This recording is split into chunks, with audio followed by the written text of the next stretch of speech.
All right, so welcome to the deep dive. We're diving into this TED Talk that y'all sent in about birds aren't real. And, well, I know what you're probably thinking. This is going to be a wild one. It definitely is. You're not wrong. So the speaker in this TED Talk, Peter, he basically led this whole movement claiming that birds are actually government drones. They charge on power lines. Oh, and their poop. It's like a liquid tracking device or something. Sounds a little crazy. Right. I mean, come on. But here's the twist. The whole thing is satire. And that's what makes this TED Talk so interesting. Yeah, definitely. It's not just about birds or the lack thereof. It's really a deep dive into like why people believe in these conspiracy theories, the need to belong, and really how misinformation spreads. It kind of gets at the heart of that. Yeah, for sure. So before we go any further, for anyone who hasn't heard of this, birds aren't real kind of started popping up online a few years ago, and Peter would hold these rallies, put up billboards, even mess with the media, all while pretending to genuinely believe this outlandish theory. Oh, yeah. He was totally committed to the bit. And it went viral. People were eating it up. People love a good conspiracy theory, right? I guess so. So it's a really unique case study. I think so, yeah. Because he basically went method acting for years, living as this, like, fervent believer. Oh, yeah. Even facing tons of ridicule. Yeah, he was called stupid, uneducated, even crazy by people who thought he was serious. It's amazing that he could keep that up. Like, he lived this lie for years. He did. What do you think that, like, taught him about why people cling to these beliefs? Well, think about it. Even though he knew it was all fake, just a big joke, those negative reactions from people who thought he was serious, they still affected him. Right. He felt judged, dismissed, even kind of othered. And I think this really points to something crucial. It's that basic human need to belong, So instead of, like, arguing facts with someone who actually believes birds aren't real, we should be asking, why do you feel like you don't belong? Yeah, that's a very insightful way to put it.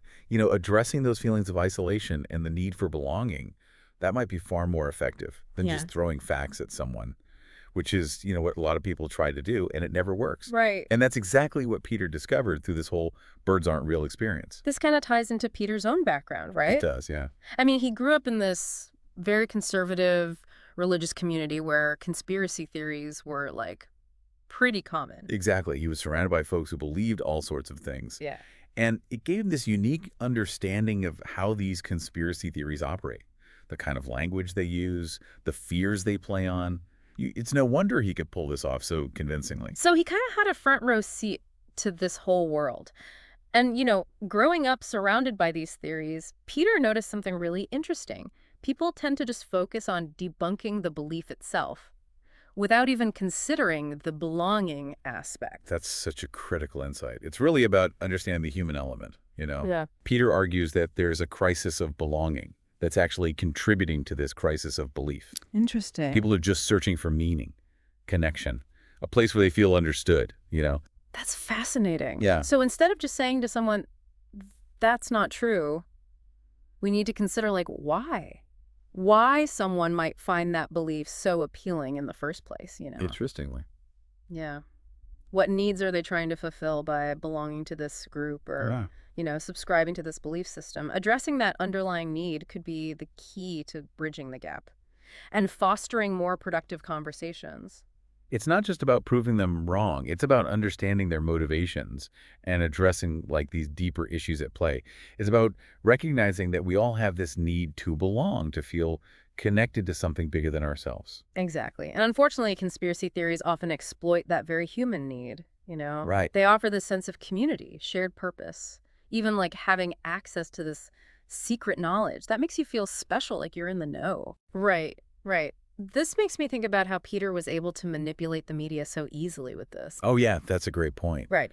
Remember, one of his goals was to see how quickly the media would buy into his outlandish claims. And let me tell you, they totally fell for it. Hook, line, and sinker.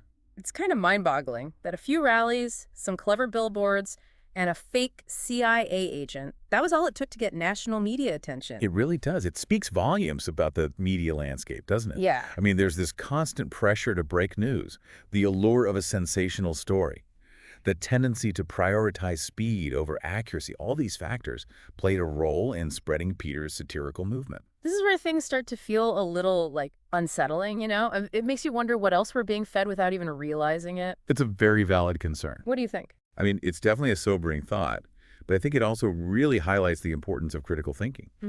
Questioning what we see and hear, especially in a world where we're just bombarded with information 204/7. We need to be discerning consumers of information, and that starts with understanding the motivations behind the content we consume. Right. And that brings us to the heart of Peter's argument, right? Understanding the human motivations behind these conspiracy theories is crucial for finding solutions to misinformation and polarization.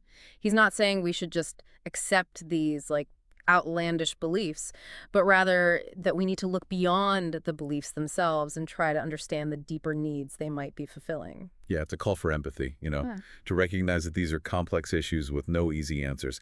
He's not condoning the spread of misinformation, but he is encouraging us to approach those who believe it with compassion and a genuine desire to understand. So it's less about saying you're wrong and more about asking what makes you feel this way. Exactly. It's about understanding, not judging. I love that. I think we could all use a little more of that these days. I agree. So it's about creating a space where people feel safe to share their fears, their anxieties, the things that might be making them vulnerable to these narratives in the first place. That's a really powerful way to put it. It's about fostering genuine dialogue, building bridges instead of walls. It's about recognizing that we all have a responsibility to combat misinformation, not just by debunking falsehoods, but by addressing those underlying social and emotional needs that make people susceptible to them in the first place. That's a tall order for sure, but it's a challenge we need to take seriously if we want to create a more informed, more compassionate, and ultimately more connected world. I think so too. Peter's journey with the birds aren't real movement, I think it's a really good reminder that even in the face of absurdity, there are these profound lessons to be learned about ourselves, about our society, and about the ways in which we interact with information in the digital age. It's a really interesting case study. It is. Okay, so we've talked about Peter's motivations. We've talked about how this movement took off. But let's dig a little deeper into the psychology behind all of this. Why are people so drawn to conspiracy theories in the first place? And what can we learn from Peter's experience about how to address this growing problem of misinformation? Well, I think there are a lot of factors at play here. But one of the most important ones is this idea of cognitive biases. Oh, yeah, I've heard of that. These are like these mental shortcuts that our brains use to process information quickly. But they can also lead us to make irrational decisions and believe things that aren't true. So our brains are kind of working against us in a way. In a way, yeah. For example, there's this thing called confirmation bias, which is basically our tendency to seek out information that confirms our existing beliefs. Yeah. And ignore information that contradicts them. So even if we see evidence that proves we're wrong, we just kind of brush it off because it doesn't fit with what we already believe. Exactly. And this is especially true when it comes to things like conspiracy theories, because they often tap into our deepest fears and anxieties and offer us a sense of control in a world that can feel very chaotic and unpredictable. So it's like these theories are giving us a simple explanation for things that are complex and scary. Right. They're providing a sense of order and meaning in a world that can often feel meaningless. And when you feel like you have this secret knowledge Yeah. that other people don't have, it can make you feel special, right? Absolutely. It's like you're part of this exclusive club. You're in the know, and everyone else is just clueless. So how does this all relate back to Peter and the birds aren't real movement? Well, I think Peter was able to exploit these cognitive biases so effectively because he understood how they work. He knew how to tap into people's fears and anxieties and offer them a simple, compelling narrative that confirmed their existing biases. So even though he was making it all up, He was still playing on very real psychological mechanisms. it's kind of genius in a way. Yeah, it's a very clever form of social commentary, that's for sure. It makes you think twice about everything you see and hear. It does, yeah. Yeah. It's a good reminder to always be questioning, to always be critical thinking, and to never just accept things at face value. Okay, so we've talked about how our brains can sometimes lead us astray and how Peter was able to exploit these cognitive biases to create this massive satirical movement. But let's shift gears a little bit and talk about the role of social media in all of this, because I think it's played a huge role in the spread of misinformation and conspiracy theories in recent years. Oh, absolutely. Social media has been a game changer when it comes to how information is shared and consumed. Right. I mean, anyone can post anything online these days, and it can spread like wildfire, regardless of whether it's true or not. Exactly. And this has created this perfect storm for the spread of misinformation. So, how did social media contribute to the success of the birds aren't real movement? Well, I think it played a key role in a couple of ways. First of all, it allowed Peter to reach a massive audience very quickly. He could just post something on Twitter or Instagram, and it would instantly be seen by thousands of people. Right. And secondly, social media algorithms tend to favor content that is engaging and shareable, which means that sensationalized content like conspiracy theories often gets amplified and spread more widely. So, it's like social media is designed to spread misinformation? It's not designed to spread misinformation, but it's definitely designed to spread content that goes viral. And unfortunately, a lot of viral content happens to be misinformation. That's a problem. Yeah, it's a big problem. So, how do we combat this? Well, I think there are a few things we can do. First of all, we need to be more aware of how social media algorithms work and how they can influence the content we see. Right. We need to be more critical of what we see online, Exactly. And we need to be more willing to fact-check information before we share it. especially if it seems too good to be true. Exactly. If it seems too good to be true, it probably is. All right. So, we've talked about how our brains can be tricked, how social media can amplify misinformation. But what about the role of traditional media in all of this? Because Peter was able to manipulate the media pretty effectively with his Birds Aren't Real campaign. Oh, yeah. He definitely exposed some of the vulnerabilities of the media landscape. So, how did he do it? Well, I think he was able to exploit the media's desire for sensational stories. They're always looking for the next big headline, and the birds aren't real movement was just too good to pass up. Yeah, it's definitely a catchy headline. It is. It is. Yeah. And I think Peter also understood how to play the media game. He knew how to create a spectacle. He knew how to get people talking. And he knew how to get his message out there. It's kind of brilliant, really. Yeah, he was a master manipulator. But it also raises some serious concerns about the state of journalism today. Oh, absolutely. Yeah. It shows that we can't just blindly trust everything we see or hear in the media. Right, We right. need to be critical thinkers. We need to question sources. And we need to be aware of the potential for bias. I think that's a good lesson for all of us to take away from this. Yeah, definitely. All right, so we've covered a lot of ground here. We've talked about the psychology of conspiracy theories, the role of social media and traditional media in spreading misinformation, and the importance of critical thinking. But I want to end this deep dive on a more hopeful note. Because even though the world can feel pretty bleak sometimes, Hmm. I do believe that there are things we can do to combat misinformation and create a more informed and compassionate society. I agree. I think it all starts with education. Education about what? About how to think critically, how to evaluate sources, how to identify bias, and how to be more discerning consumers of information. So it's not just about teaching people what to think, it's about teaching them how to think. Exactly, because once you have those critical thinking skills, you're much less likely to be swayed by misinformation. Right. And I think it's also important to foster empathy and understanding. How do we do that? Well, for one thing, we need to be more willing to listen to people who hold different viewpoints, Even if we disagree with them. even if we disagree with them. Because it's only through dialogue and understanding that we can start to bridge the divides that are tearing us apart. That's a great point. And I think we also need to be more compassionate in our interactions with each other, Even online. especially online. Because it's easy to forget that there's a real person behind every screen name, Yeah. and we need to treat each other with respect, even when we disagree. I think that's a great message to end on. I do too. So to our listeners out there, remember, be critical thinkers, be empathetic, and be kind to each other. And let's all work together to create a world where misinformation doesn't stand a chance. That's a great goal. It is. All right, well, that's it for part 1 of our deep dive into the Birds Aren't Real movement. We'll be back in part 2 to explore some of the solutions to the problem of misinformation and how we can all become more discerning consumers of information. I'm looking forward to it. Me too. Until then, keep those critical thinking skills sharp. And stay curious. So it's almost like, these conspiracy theories, they offer this secret club where everyone's in the know. And that can be really appealing, especially if you're feeling kind of lost or alone in the real world, right? Yeah, exactly. It creates this sense of Us versus them, like those who believe are in the know, and everyone else is just like a sheep blindly following the mainstream narrative. Right, right.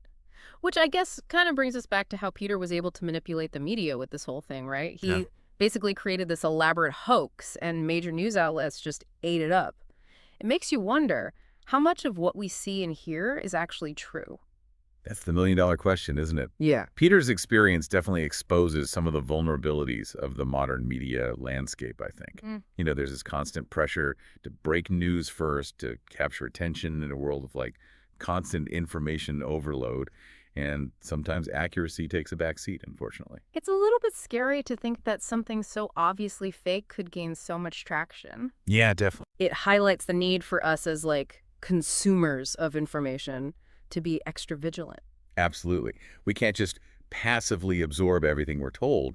We need to be those critical thinkers, questioning sources, evaluating evidence, and seeking out diverse perspectives. It's like we need to become our own fact checkers in a way. Precisely.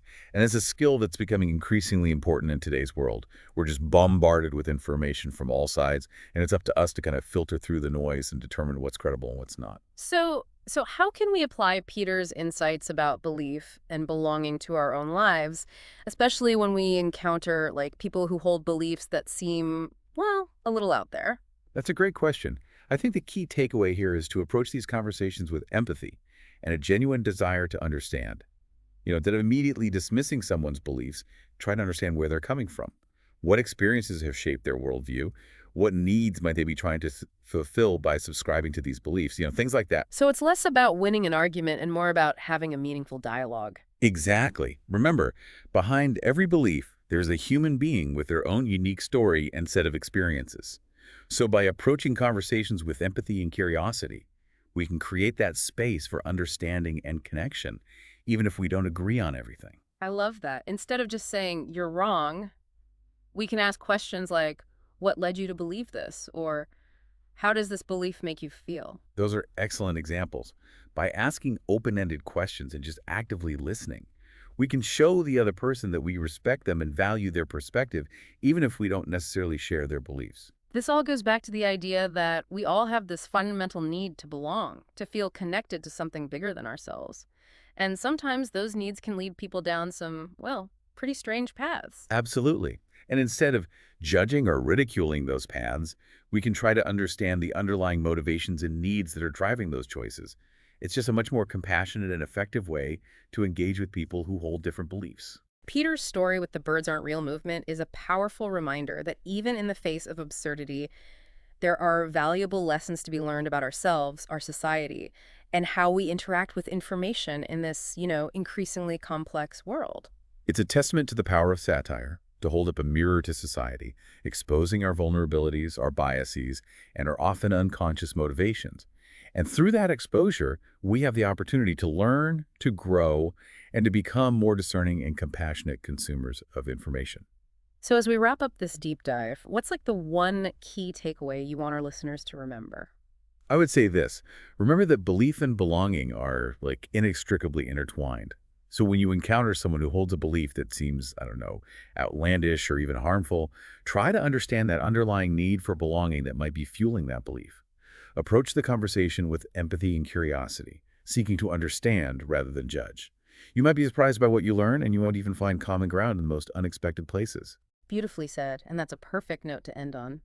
Thank you so much for joining us on this fascinating exploration of Birds Aren't Real and the deeper truths it reveals about belief, belonging, and the human condition. We'll be back next time with another deep dive into a topic suggested by you, our amazing listeners. So it's really amazing, how this birds aren't real thing, which started as like a joke, it sparked all this conversation about misinformation, belief systems, and that human need for connection. It really shows how powerful satire can be when it comes to social commentary. Like, it presents something so absurd that it forces us to confront our own assumptions and biases. Yeah, and it kind of makes these complex topics more approachable, right? I mean, who would have thought that talking about government drones disguised as birds could lead to like these deep insights about, That's true. the human condition? Well, it's a perfect example of how humor can disarm us and open our minds to new perspectives. And I think that's what Peter really achieved with this movement. He got people talking, questioning, and engaging in critical thinking, even if it was through laughter and a bit of skepticism. So for our listener who sent this in, what are some things they can take away from all this? Well, I think the most important takeaway is that everyone, even those who believe in the most outlandish things, they're seeking belonging and connection. So instead of dismissing or ridiculing their beliefs, try to understand the motivations and needs, the things that might be driving those beliefs. So instead of saying, you're wrong, we can ask, well, what led you to believe that? Or how does this make you feel? Exactly. By actively listening and seeking to understand, we create a space for genuine dialogue. And that's where we can potentially build bridges instead of walls. And remember, critical thinking is key. Don't just accept everything you see or hear at face value. Question those sources, evaluate the evidence, and seek out diverse perspectives. It's about becoming an active participant in this information landscape, not just a passive consumer, right? Right. Be discerning, be curious, and be open to the possibility that you might be wrong. And maybe, just maybe, that pigeon outside your window is actually a government drone. Okay, probably not. But it's good to keep an open mind. A little healthy skepticism never hurt anyone. So that wraps up our deep dive into birds aren't real. Hope you found it insightful, thought-provoking, and maybe even a little bit entertaining. And we hope you'll join us next time for another deep dive into a topic suggested by you, our amazing listeners. Until then, keep those critical thinking skills sharp.